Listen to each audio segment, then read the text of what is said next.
Right guys, welcome back to Fog Wrestling, man. It is 3:45 here. Normally we'd wait till this show's, well, normally when we were fucking watching this shit, but for some reason we decided to sit up and punish ourselves. We're like, it's mental because back when wrestling was good, the main event time you'd be on the edge of your seat waiting to see what's happening, but it's an 8-man tag match here between fucking 8 jobbers and we don't give a shit what's happening, so we're going to go ahead and review this bad boy early. Kicked off the show with these 8 jobbers, actually, come and think of it. Seth Rollins came out copying, fucking Punk for the past, I guess, Monday Night Messiah, load of shite.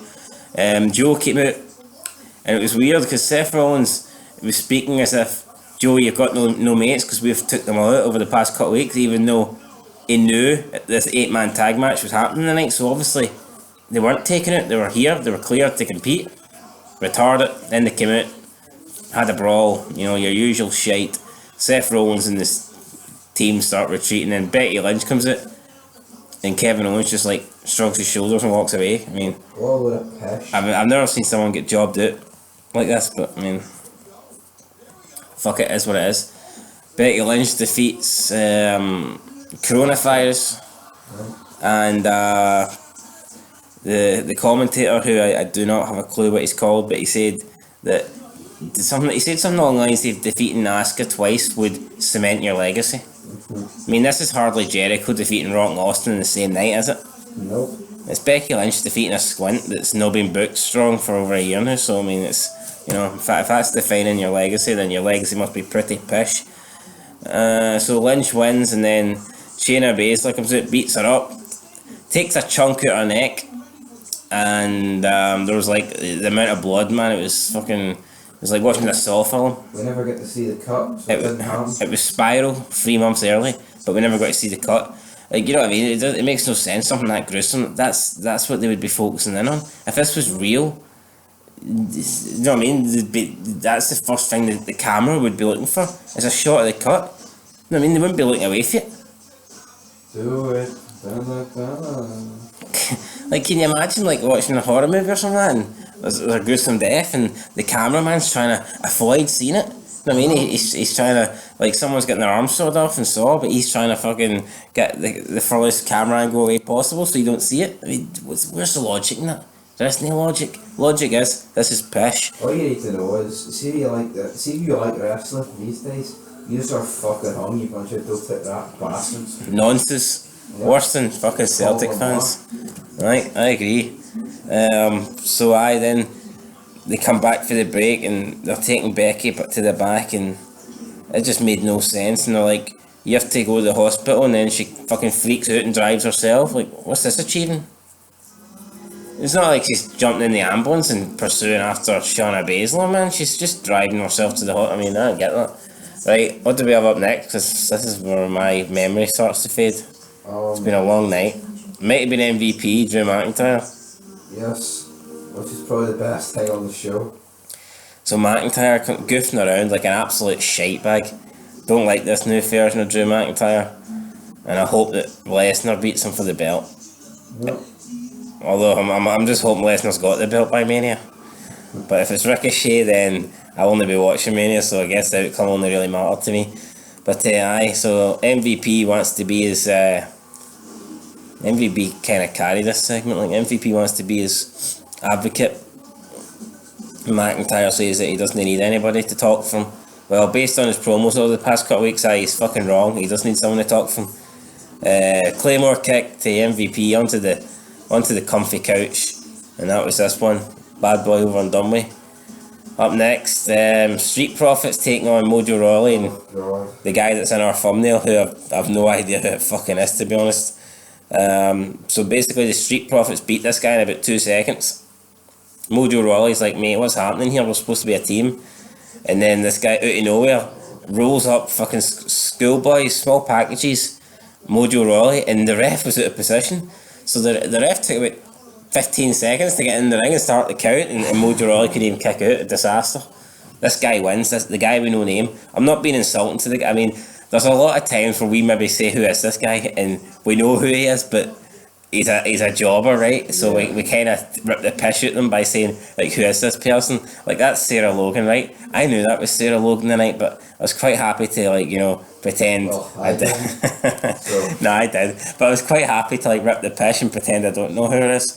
I don't know who this guy is. I mean, he looks a wee bit like that Welsh Batista guy, but only nothing like him. But, you know, I don't fucking know. Anyway, this guy's on there 24/7. Why not just put the belt on Truth? I mean, fuck me, that's the truth. This belt was only ever decent when he had it. So, you know, fuck. yep, Right. goddamn right. What happened next? Why are you on Raw? Well, who are you? Aye, speaking of Sarah Logan, so she comes out in email and she says that Rhea Ripley's on her turf. I mean, I've never seen fucking Sarah Logan. I haven't been seen in about 10 years, so no one's seen her on Raw. How's it her turf? It's not like she competes on Raw every fucking. It's like CJ in the first mission of San Andreas going to Big Smoke. What are you doing on my turf, boy? Fucking disaster. CJ, my dog, what's up, boy? So this leads to an impromptu match. We all know who was winning this one. Chris Benoit. Fucking wish. Rhea Ripley defeats Sarah Logan in 2 minutes. Then Charlotte Flair comes out after the match. No, she watched the match actually. Then after the match, Rhea Ripley said something about you're being a pain in my backside or something. Yeah. Rhea Ripley's the one that actually came to Charlotte and fucking challenged her. So I mean, where's no? I mean, like, come on here. No, I mean, that's like me stalking somebody, right, and following them around and harassing them, and then being like, you're really beginning to piss me off everywhere I go. I see you.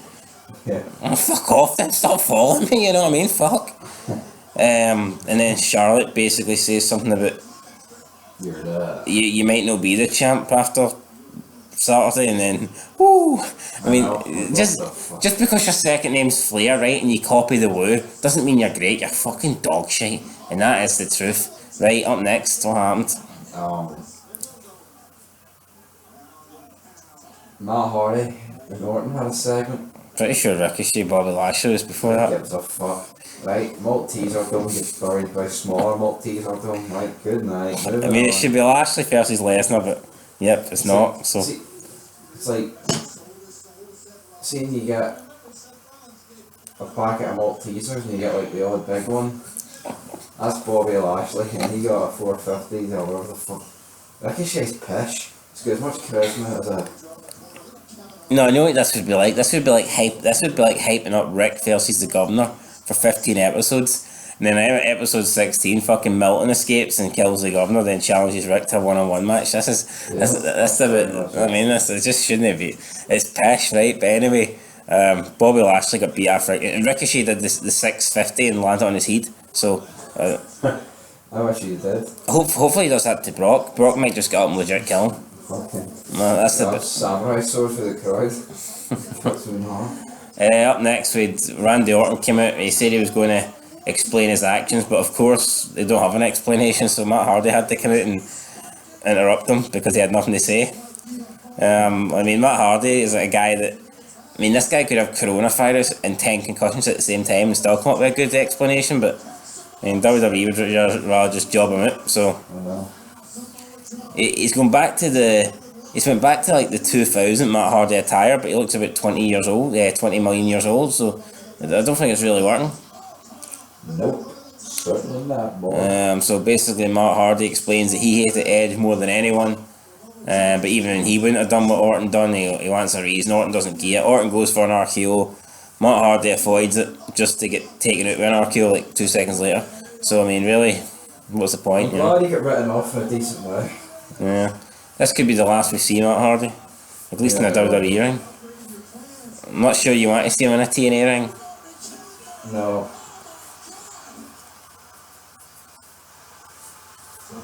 I'll tell you what, at least if it would make watching the TNA highlights more watchable if Matt Hardy was there. Yep. Will we ever see Jeff again, or is he going to be locked up in prison for life? I don't know. Up next, we had.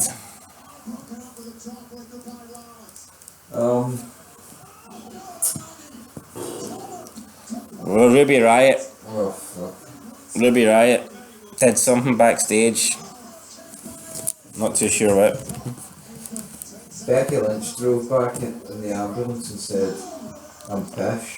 Becky Lynch drove back and says, Shayna, you better hope I find you before you find me, or something like that. Or you better hope you find me before I find you. I mean, what difference is that going to make? Yeah. Yo, Jamie, you better hope that that train crashes into you at 500 miles an hour before... You walk into it. At 500... No, I mean, it's like... It's still meeting, it's like... retarded. And then, Owens just did a senton onto the side there. And then we move on to the main event. Kevin Owens, Samoa Joe, and the Viking Raiders. I know you're not supposed to use that word, but fuck it, we'll call them that anyway. Versus AOP, Seth, Buddy Murphy. Are we going to wait till this match finishes or what? Aye, we are. Back in 2 minutes. Alright, I said we'd be back in 2 minutes, and it literally was 2 minutes, so Samoa Joe looked like he had Buddy Murphy beat. Seth Rollins with a curb stomp out of nowhere. Buddy Murphy gets the pin. Rollins, AOP and Murphy win. They basically backtrack up the ramp. Owens looks like he's greeting because he can't get something to eat. And then the trademark logo comes up. What a fucking lackluster finish to Raw. Remember back in the day when it would leave you on a cliffhanger or something fucking amazing would happen? You're thinking, right, fuck, what's going to happen on SmackDown? I need to tune in. Like, how's that? What? How are you supposed to go away if you're watching that thinking, oh, I wonder what's going to happen? Fucking some guy got a win. I know. Like, whoop-de-do. Whoop-de-fucking do. Right, it's my favourite time, because I get to rate this pish. I'm giving it a fucking -1. Why? Stayed up for this. Why are you getting it -1? Because it's fucking shit. Isn't it? I'll give it a 0 because... Yeah, I'll give it a 0 because TNA's worse. I don't think I'll ever give a wrestling show above a 3 again. No. And on that note, guys, I'm sorry. about your damn luck.